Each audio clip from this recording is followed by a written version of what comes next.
You're listening to the Hour of the Time. I'm your host, William Cooper.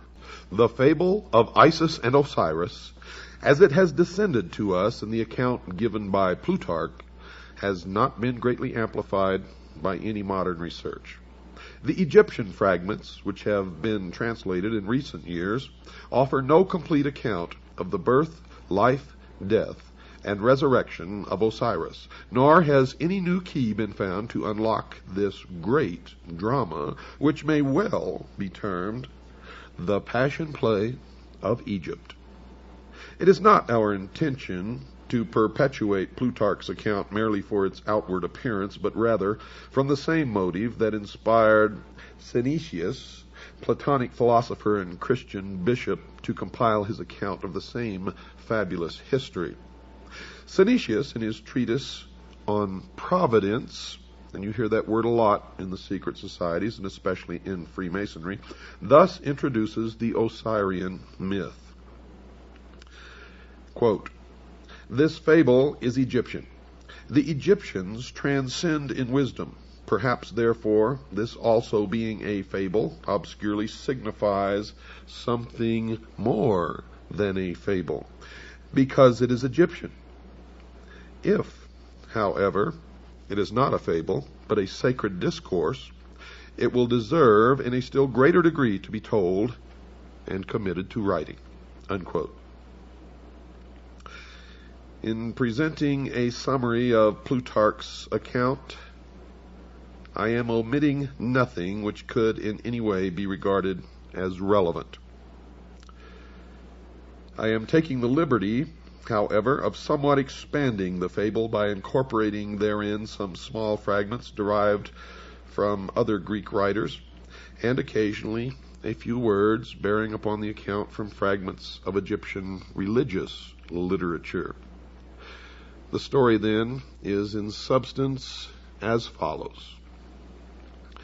The goddess Nut, whom Plutarch identifies with Rhea, was the daughter of Shu and Tefnut. She is the wife of Seb, also known as Saturn, and the mother of Ra, or Helios, also known as the sun. Now, if we're to trust Plutarch, she afterwards becomes the wife of Ra, or the sun. Nut is unfaithful to Ra, who, discovering that she is with child by Seb, pronounces a curse upon her that she should not be delivered of her progeny in any month or year. Thoth, which is Hermes or Mercury, who is also in love with Nut, comes to her assistance with a stratagem. He plays at tables with the moon goddess, Selene, and wins from her the 70th part of each of her illuminations. And joining these parts together, he forms of them 5 days, which he adds to the calendar. Previous to that time, the Egyptian year consisted of 360 days, the exact number of degrees in a circle. Now, these 5 days being not part of any month or year, Ra was outwitted. You see, because upon these days, Nut brought forth her 5 children at different times in different places. Upon the first of these days, she brought forth Osiris, and the place of his birth, according to Diodorus, was Mount Nisa in Arabia, the Happy. Mount Nisa is now Mount Sinai, folks. At the moment of the birth of Osiris, a voice sounded throughout the world saying, quote, "The Lord of all the earth is born," unquote. On the second day, Nut gave birth to Eroris, the elder Horus. On the third day, Typhon or Set. On the fourth day, Isis, and on the fifth and last day, Nephthys. The Egyptians, therefore, regard the 5 days, which they term the epact or superadded, as the birthdays of the gods, especially venerating the fourth of them, upon which the benevolent goddess Isis came into being. Plutarch further on announces that the 5 children of Nut were not all of the same father, thus contradicting his earlier statement. For he says that Osiris and the elder Horus were the children of Ra, that Isis was the daughter of Thoth, and only Typhon and Nephthys were actually the offspring of Seb. There is another, and even more recondite legend regarding the elder Horus, which denies him the fathership of Ra, declaring him to be the offspring of Osiris and Isis, while they were still in the womb of Nut. Now these accounts we shall consider later. Osiris was given to Pamela to be educated, and having come to the years of majority, became the king of Egypt. In this high capacity, Osiris applied himself to the civilizing of his nation, turning the Egyptians from their previously indigent and barbarous course of life to a happy and community existence.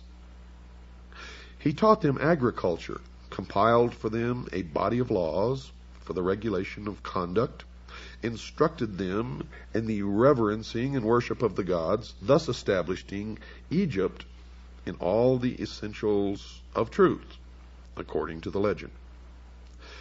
Now, having brought his own nation to prosperity and enlightenment, Osiris traveled over the rest of the world, converting peoples to his disciplines, not by force, but the persuasion of reason. Osiris was accompanied on this journey by a procession of nymphs and other superphysical beings who filled the air with music and song. In the meantime, Typhon, brother or half-brother of Osiris, had ambition to usurp the throne, but the vigilant Isis, sister wife of Osiris, was too watchful.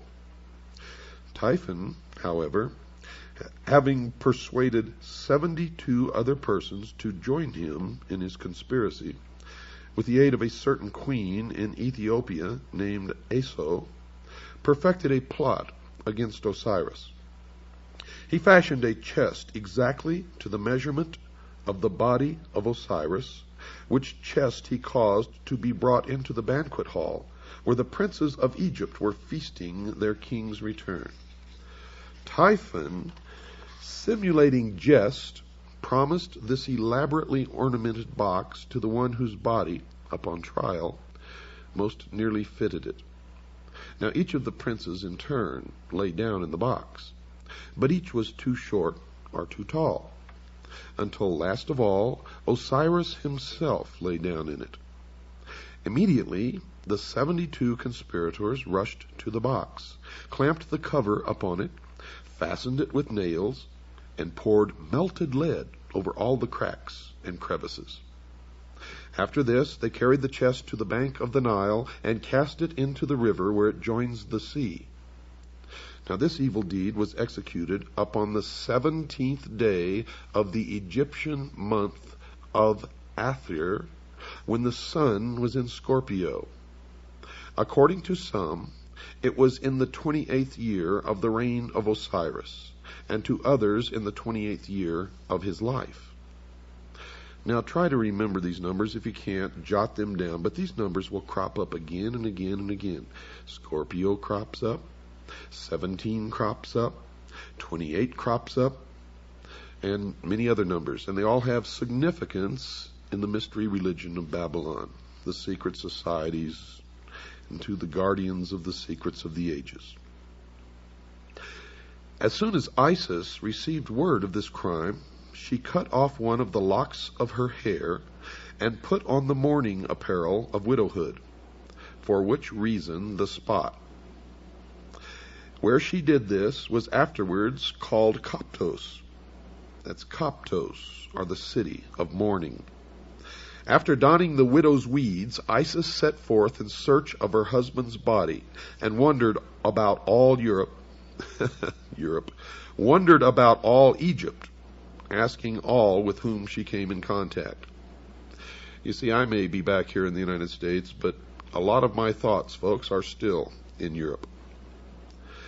Finally, some children who had been at play told Isis that they had seen the accomplices of Typhon carrying the chest to the Nile. For that reason, Egyptians regard the words of children as oracular and pay great attention to them. While Isis was searching for her husband's body, she learned that Nephthys, her sister, had by magic insinuated herself into the presence of Osiris before his death, and in the guise of Isis had conceived a son from him. Now Isis sought out the child, which Nephthys has deserted for fear of Typhon's anger, and adopting it, attached it to her person as a constant guard and attendant. This was Anubis, the dog-headed god, who appears in the Book of the Dead and in many of the Egyptian hieroglyphics. After some time, Isis learned that the chest had been carried by the sea to the coast of Byblos. Now, Byblos is also the name for book or Bible, where it had lodged in the branches of a bush of tamarisk, which had grown up miraculously about the sacred receptacle and concealed it within its trunk. Now remember this tamarisk, and remember that it is a tree.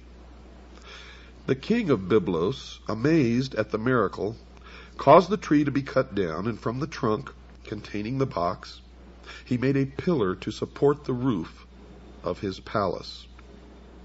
Now by magic, Isis discovered this, and traveling immediately to Byblos, attached herself to the suite of the queen as a nurse to her children.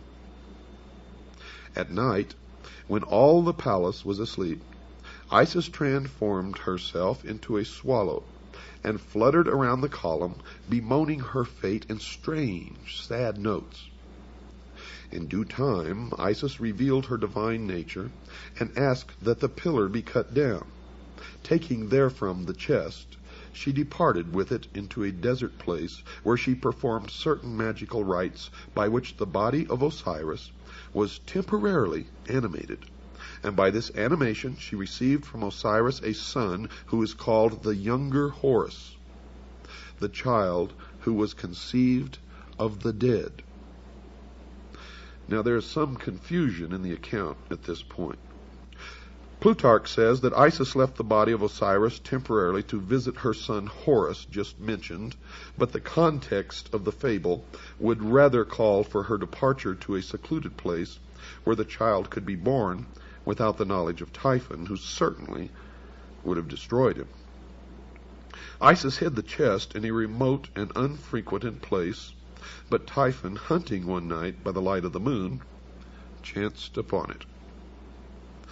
Knowing its contents, and realizing Isis to be proficient in magic, he resolved to thwart her purposes, and tearing the body into 14 parts, he scattered them over Egypt. Now remember, 14 parts. Folks, don't forget that. From the inscriptions on the Metternich stele, it seems that Set must have imprisoned Isis and her son Horus. The goddess is made to say, quote, "I am Isis, and I came forth from the house wherein my brother Set had placed me," unquote. Thoth, the prince of law, again came to her assistance and aided Isis to escape from the house. Was it really a prison? Or was it really the house of Set? Thoth, also at this time, prophesied that Horus would sit upon the throne of his father and rule the double empire of Egypt. Upon the advice of Thoth, Isis hides the child in a papyrus swamp, thus saving him from the wrath of Set. Isis returning, having left her son at Butos, and fashioning a magical boat out of papyrus, traversed the whole of the empire. As she met with the scattered parts of her husband, she buried each one separately. First, however, encasing it in a magical mummy composed of wax, incense, and grain seed. She finally recovered all of the parts of Osiris except the phallus, or the penis, which had been thrown into the river and devoured by 3 fishes. This organ Isis reproduced in gold. Remember this also. Remember the 3 fishes, for they represent ignorance, superstition, and fear. They also represent the church, the state, and the mob. And remember that Isis reproduced this member, this organ, in gold, and having performed all of the ceremonies necessary to ensure the life of Osiris in the underworld, she returned to her son Horus, and by the theurgic arts, of which she was mistress, saved him from death, from the stings of scorpions. Horus, having grown to man's estate, and having received from his mother the tradition of his father's murder, longed to avenge the evil deed. Osiris appeared to his son in a vision, instructing him in the means by which he could overcome the hosts of Typhon. Now we are led to infer that Horus gathered about him an army which, meeting the hosts of Typhon, battled with them for many days, achieving victory. Typhon, according to the legend, was taken prisoner and turned over to the custody of Isis. Now Isis, being his sister, could not bring herself to put him to death, but set him at liberty, which so incensed Horus that he laid hands upon his mother and removed from her head the insignia of royalty. Thereupon Thoth gave her a new helmet, made in the shape of an ox's head. Typhon next accused Horus of illegitimacy, but Thoth proves his royal descent. Typhon again goes into battle against Horus. In fact, 2 battles are mentioned, in both of which Typhon is worsted. And Horus regains the kingdom of his father and is regarded, to at least a certain degree, as the actual reincarnation of Osiris. So here you've had a death and a resurrection. After its resurrection in the underworld, the shade of Osiris visits Isis, and in consequence thereof, she gives birth to another son, as it were, by a Holy Ghost, for she knew no living man. This child is called Harpocrates, and Plutarch says of him that he, quote, came into the world before his time and lame in his lower limbs, unquote. Harpocrates is usually depicted as a nude figure, his head adorned with a single curling lock of hair on the right side, this being, with the Egyptians, a symbol of youth or adolescence. He is sometimes depicted with an elaborate plumed headdress or wearing the double crown of the northern and southern empires. His finger is placed to his lips, which Plutarch interprets as a gesture symbolic of his childish and helpless state. The Greeks and Romans, however, considered this gesture to be a symbol for silence or secrecy, and from this has arisen the custom of placing the finger to the lips as a motion for quietness and secrecy, and we do it today. Statues of the god Harpocrates were placed at the entrances to temples and sacred retreats where the dramas of the mysteries were performed, as a sign that silence and secrecy should be observed in the holy places, and that all initiates were bound by vows of discretion. Harpocrates is also sometimes shown standing, and at other times he is depicted seated on the blossom of a lotus, just like Buddha. Although he is usually figured with childish immaturity of body, the imperfection of his lower limbs, as described by Plutarch, is not apparent in any of the Egyptian drawings. It therefore seems that the statements concerning this deformity should be more carefully examined. Samuel Squire, whose translation of Plutarch's Isis and Osiris, made in 1744, is still the most often quoted by Egyptologists. Well, he states definitely, quote, lame in his lower limbs. G.R.S. Mead translated the same essay much later and gives a slightly different rendering of Plutarch's words. Mr. Mead says, quote, weak in his limbs from below upwards, unquote. This difference in wording, though slight, may have an unexpected significance. You see, there's some general information contained in Synesius's treatise on providence that should be included in this Osirian epic. Synesius is of the opinion that Osiris should be regarded as an historical king whose father, transcending in wisdom, instructed his benevolent son in all the secrets of the divine science of government. Synesius is moved to this conclusion by a desire to keep all speculation within the sphere of the reasonable. The Platonist bishop seems to have derived much of his account from origins foreign to Plutarch's treatise, or possibly he interpreted differently the restrictions imposed by his vows.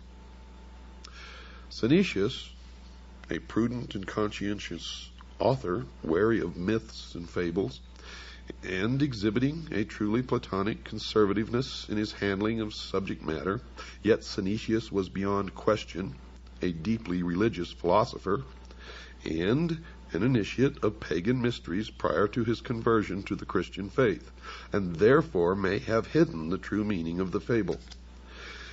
Thomas Taylor is of the mind that the treatise on Providence was written while Synesius was still a votary of pagan mysteries. Now, if so, the writing is unbiased and trustworthy and presents a fair picture of the mystical traditions of the Egyptians interpreted in terms of Platonic metaphysics, but only the exoteric would be allowed to be seen by the profane. Synesius inserts into his narrative a considerable description of the various character of Osiris, which he sharply contrasts with the vice-ridden nature of Typhon. He also explains in detail the process of election by which Osiris came to the throne of Egypt. The electional ceremony, as described by Synesius, is evidently itself a fragment from some secret ritual relating to the installation of a hierophant of the mysteries. Next, Osiris receives from his father an elaborate dissertation in the Platonic temper concerning the relative power of good and evil, in which he is fully warned against the machinations of Typhon. Possibly the most important sentence in Synesius's treatise occurs during this dissertation. The father of Osiris is made to say to his son, quote, "You also have been initiated in those mysteries in which there are two pair of eyes, and it is requisite that the pair which are beneath should be closed, when the pair that are above them perceive, and when the pair above are closed, those which are beneath should be opened," unquote. Now, these words unquestionably have an arcane meaning and are incorporated into the narrative that the true significance of the whole Osirian cycle might not be entirely obscured. And I can tell you that the meaning, folks, is that the eyes above are the exoteric meant for the outer world, for the profane, and the eyes below are the esoteric meant for the initiate, the adept, the priest of the mystery schools only. Synesius does not describe the death of Osiris, but merely reports his vanishment and final restoration to the throne. In the latter part of the story, there was also introduced a certain philosopher who was a stranger in Egypt. This philosopher predicts the fall of Typhon and is an eyewitness to the recrowning of Osiris. Synesius says of this philosopher, quote, "He likewise then learned some particulars about Osiris which would shortly happen, and others which would take place at some greater distance of time, viz., when the boy Horus would choose as his associate in battle a wolf instead of a lion. But who the wolf is a sacred narration, which it is not holy to divulge even in the form of a fable," unquote. Well, the lion, we know, has always been of the tribe of Judah. Such is the amazing tradition of the good king Osiris, the first victim, the first mummy, and the first resurrection. He dies and is born again in three forms. First, as god of the underworld, where he rules the justified dead. Second, as the younger Horus, in whose form he battles for his own honor. and third as Harpocrates, the silent child. The latter two forms are regarded as incarnations or embodiments of his very self, yet he exists independent of them as the judge of shades and the lord of the resurrection. Now we know that Osiris was also known as the sun, and Horus was known as the child, or the young Osiris, the young Horus, the baby Horus.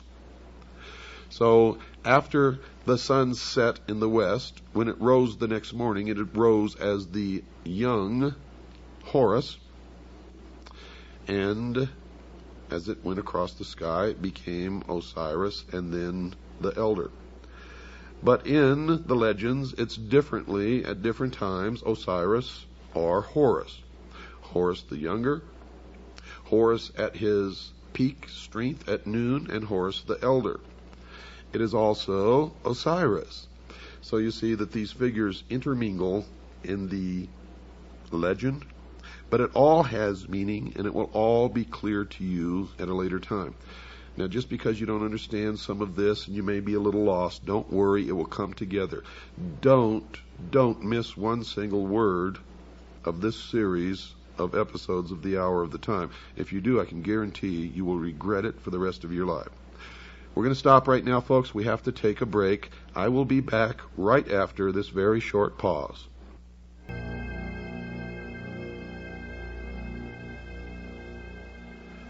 Nearly all writers attempting an interpretation of the Osirian cycle have recourse to Plutarch. It has seemingly never occurred to Egyptologists that this eminent priest of Delphi might have purposely confused or distorted the fable, or, if not that, might certainly have misdirected the attention of the reader from relevant to irrelevant explanations. Two factors must certainly be taken into consideration when reading Plutarch. First, he was an initiated priest of the mysteries. Of this there can be no doubt. For he himself says, quote, "For the mystic symbols are well known to us who belong to the brotherhood," unquote. And in those days it was known as the Brotherhood of the Snake, and those who possessed the knowledge of the secrets of the ages wore the symbol of the snake on their headdress. And in the Egyptian hieroglyphics, you can see the members of the mystery religion of Babylon in the hieroglyphics as they wore the snake on the front of their forehead.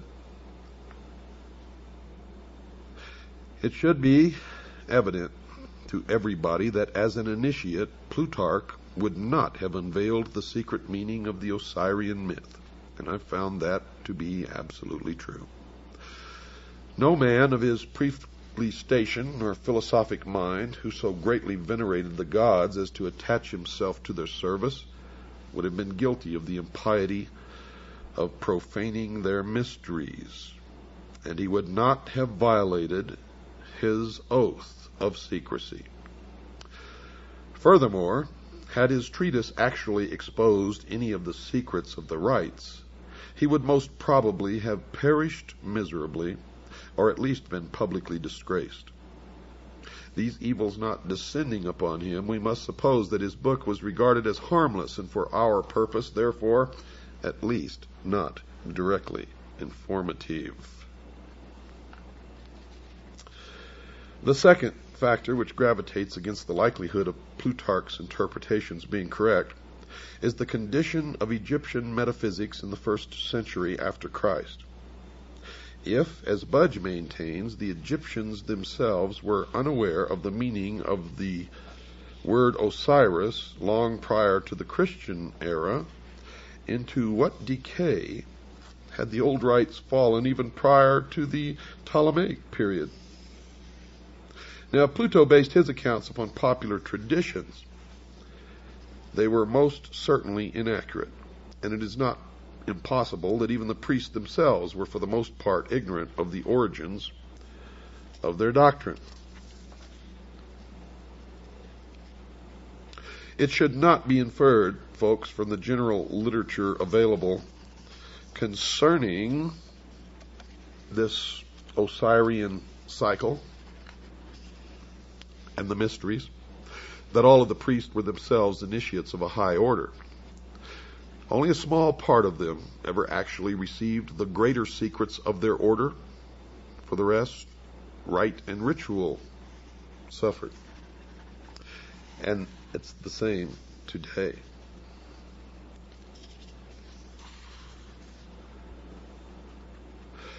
Democritus spent a great part of his life in Egypt, and from the priests of that nation he secured the foundation for his celebrated doctrine of atoms. That's right, folks, atoms, A-T-O-M-S. A doctrine which has survived as a scientific fact to this day. From all these different philosophers who visited Egypt, we shall secure a better estimation of the profundity of Egyptian learning than from even the Egyptian writings themselves. Plato went to Egypt and was initiated into the mysteries in the Great Pyramid, where he lay for 3 days and 3 nights in the sarcophagus, during which he was imparted knowledge which he was to guard, protect. He describes his initiation in his writings. I suggest that you read it. If we can assume the pragmatic viewpoint that the substance of matter is to be determined from its consequences, then we must indeed highly reverence the wisdom of the Egyptians. For it seems that first among the consequences of that wisdom is civilization itself. That cannot be doubted. Civilization is no fable, nor is it a progeny of myths, but that which is real and substantial. And it bears witness to a profound and superior wisdom, which must have existed over a great period of time, and have been communicated to at least a privileged few since the very beginning of man's cultural impulse. Now we can also take the example of Pythagoras, the great philosopher, while a youth, if we may credit Iamblichus, associated himself with Thales of Miletus, from whom he gained a considerable knowledge of the mysteries. Thales, being at that time of great age and infirm body, apologized for his incomplete understanding of the sacred doctrines and urged Pythagoras to visit Egypt, the motherland of wisdom as it was called in those days.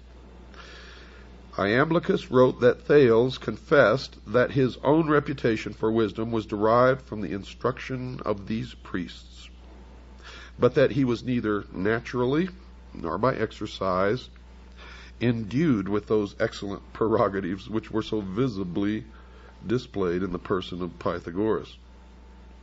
Thales therefore gladly announced to Pythagoras from all these circumstances that he would become the wisest and most divine of all men if he associated with these Egyptian priests.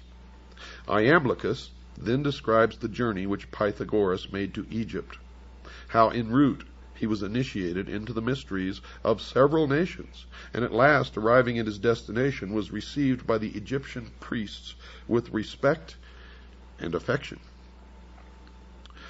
He associated with the Egyptian philosophers for some time, and after demonstrating by his sincerity and consecration that he was worthy to associate with the initiated, he was at last admitted into the secrets of their orders. Quote, he spent, therefore, observes Iamblichus, 22 years in Egypt, and the adyta of temples, astronomizing and geometrizing, and was initiated, not in a superficial or casual manner, in all the mysteries of the gods. Pythagoras must be acknowledged among the first of those divine men to whom the race is indebted for the principles of science, art, and philosophy. And are we to presume that so noble an intellect could have spent 22 years pursuing fabulous shadows in Egyptian crypts? If, as some have asserted, Osiris signified merely the Nile, and Isis the black earth rendered fertile by its inundation, Could such a fable have so greatly stimulated the admiration of Pythagoras that he would have spent a score of years in the assimilation of the idea? I don't think so.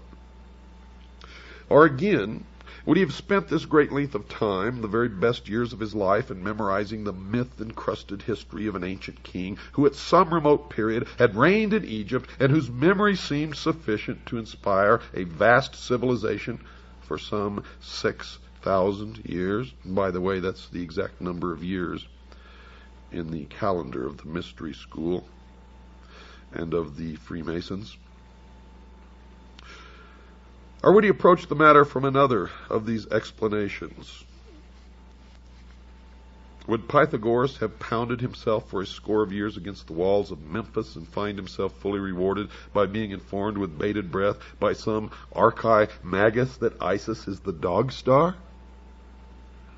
I think not. It's not impossible that in the course of its long and illustrious history, folks, Egypt devised many opinions relative to her sacred myths, but no such explanation as involved Egypt alone, her histories, her heroes, or her agricultural problems, could have caused illustrious men from all parts of the world to have visited her in quest of essential wisdom, the central core of which is the myth of Osiris, Isis, and Horus, known as the Osirian cycle. The Nile meant nothing to the Greeks, who cared little whether it rose or fell. The sneezing you hear in the background is my dog Sugar Bear, who always accompanies me into the studio to do these programs. Not Egypt, but the Umbos of Delphi was the center of their universe in Greece, and local fables derived from Egypt's 42 gnomes could never have won for the double empire its illustrious reputation as patron of all learning, human and divine. So we must look deeper. And look deeper we did, folks, and what we found is amazing. For we found that Osiris and Isis and Horus were not ever have meant to be, nor were they ever real people or real gods or spacemen who came from some other world. Not at all. As we have found in our research, and as I have found in my over 20-some-odd years of research into the mystery schools, they are like all the other symbols of the mystery religion. For the public, for the profane, they are the exoteric, and you may make of them what you wish. The adepts, the initiates, the priests, they don't care what interpretation you give the exoteric meaning. And the esoteric is so entirely different from what you may suspect that the answer will surprise you. You see, we cannot be deceived by the obvious, and you can never be deceived by the obvious, or even consider the obvious when looking at any of the mystery religions or the secret doctrine. And we cannot allow ourselves to be misdirected by the evident subterfuges, the deceptions of these ancient priests, who so carefully concealed their arcana from the uninitiated world that we, at this late time, may even doubt its existence. Yet now, today, it is thriving to the point that it controls all levels of our society, military, and government.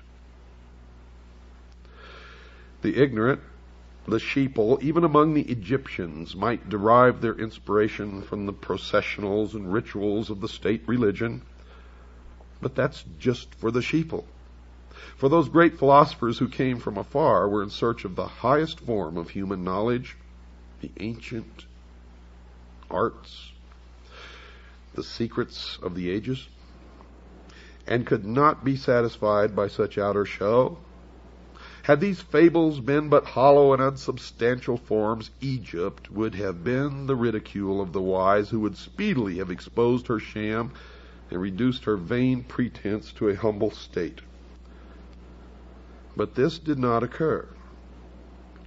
You see, the initiates of her mysteries, returning to their own countries, not only felt themselves more than repaid for their hazardous journeys and long vigils, but furthermore, they became founders of distinguished systems of thinking, disseminators of useful knowledge, and in all cases bore witness to a broad and deep learning, and they always took with them a plan for the unfoldment of a world utopian government, which plan still exists today and is still being carried out in secret as the completion of the great work. Diodorus describes two famous columns erected near Nysa in Arabia, one to Isis and the other to Osiris. Now remember, Osiris and Isis never lived, they were not real people, and they were never gods. They are symbols for something much deeper. So when you listen to the interpretation of the inscriptions on the columns, remember that. The column to Isis bears this inscription, quote, "I am Isis, queen of this country. I was instructed by Mercury. No one can destroy the laws which I have established. I am the eldest daughter of Saturn, the most ancient of gods. I am the wife and sister of Osiris the king. I first made known to mortals the use of wheat. I am the mother of Horus the king. In my honor was the city of Bubastis built.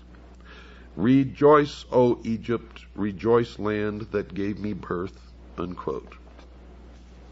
The column to Osiris bore these words, quote, "I am Osiris the king, who led my armies into all parts of the world, to the most thickly inhabited countries of India, the north, the Danube, and the ocean. I am the eldest son of Saturn. I was born of a brilliant and magnificent egg, and my substance is of the same nature as that which composes light. There is no place in the universe where I have not appeared, to bestow my benefits and make known my discoveries," unquote. And the rest of the inscription, of course, was destroyed. Now, while the inscription on the pillar, or the obelisk in honor of Isis, may be veiled, the inscription on the obelisk dedicated to Osiris is certainly not. He was born of a brilliant and magnificent egg, and his substance is of the same nature of that which composes light. There is no place in the universe where I have not appeared.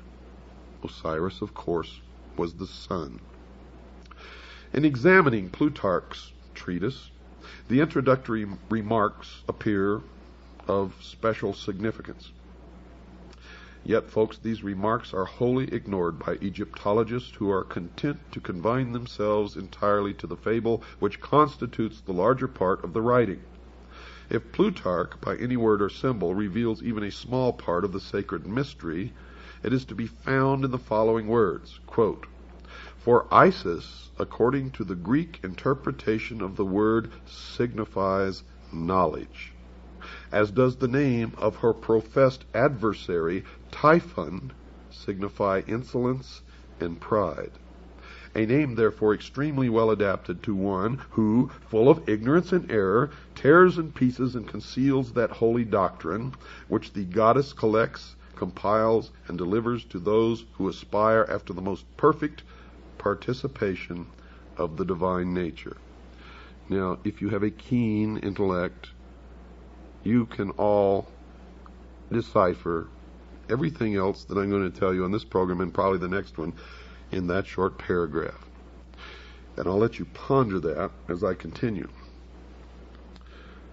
Osiris, the black god of the Nile, must be regarded as the personification of an order of learning, for Plutarch identifies him beyond question with the holy doctrine or the mystery tradition. Now remember, I told you Osiris is the symbol of the sun, but the sun was the symbol of the power of the all-encompassing God of the universe, And later you're going to learn that the light or the sun represents something even deeper. It represents, dear listeners, primordial knowing, the gift of intellect. And where people can read these myths and think that these people really worship the sun or some god somewhere, they are mistaken. For the true object of their worship is the intellect. And through the use of that intellect, they believe that man will become God. As Thoth personifies the whole sphere of knowledge, and it was through his assistance that Osiris came into being, so Osiris embodies the secret and sacred wisdom reserved for those who were proficients in the ancient rites.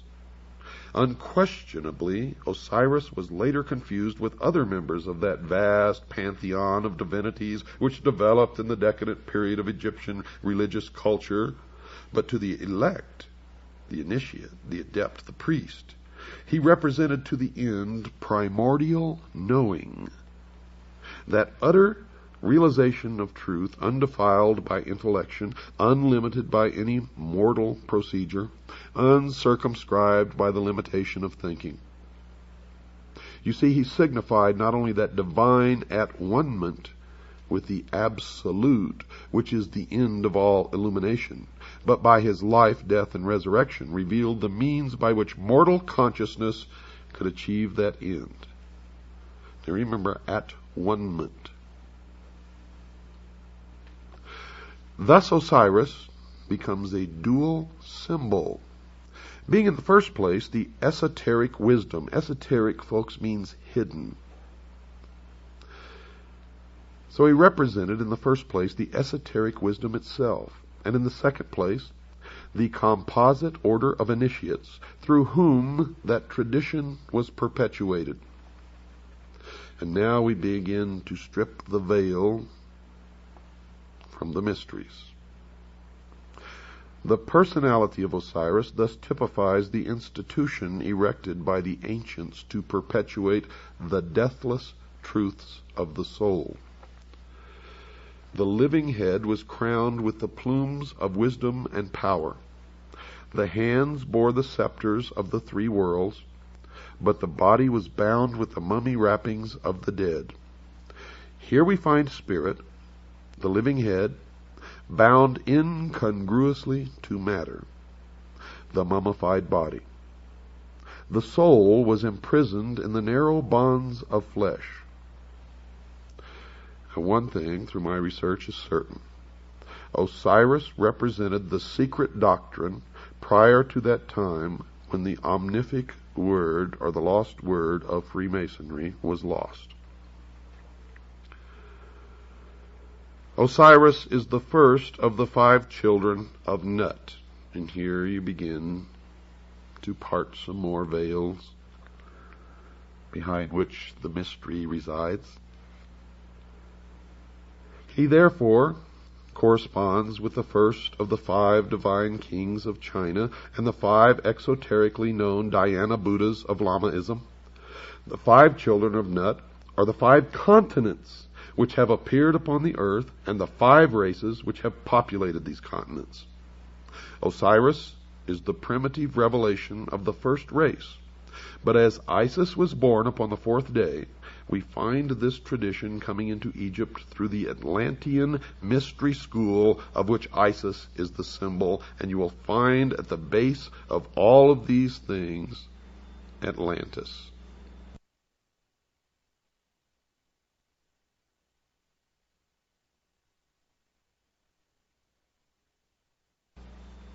In this country, the Freemasons established the city of Atlanta as the new Atlantis. And all of this will come together for you. It took me many, many, many years of study deep into the night and trying to discuss this with other people who had no idea what I was talking about. So most of it was put together in loneliness late at night. And then when I established my organization known as the Citizens Agency for Joint Intelligence, many others began to help and furnish bits and pieces of information. And we have succeeded, folks, in infiltrating the lodge. We have members in the lodge who feed us information constantly. Members whom we taught how to take an oath so that the oath of Freemasonry would not be binding upon them. You have to play sometimes by the rules of the enemy in order to beat the enemy. And we are beating the enemy now. From the reign of Osiris, we glean the following philosophical history. They believed that there was a time, the Golden Age, when truth and wisdom ruled the earth, and this aristocracy of wisdom was a benevolent despotism, and that's what they want to reestablish. Benevolent to who? That's the question. In which men were led to a nobler state of being by the firm, kindly hand of the enlightened sage. This was the divine dynasty of the mythological priest-kings who were qualified to govern humanity by virtue, not only temporal, but by divine attributes. Through his priests, Osiris, representative of the hidden tradition, ruled the entire world by virtue of the perfection resident in that tradition. Don't miss tomorrow night, folks. You have not even begun your journey. Good night. And God bless each and every one of you.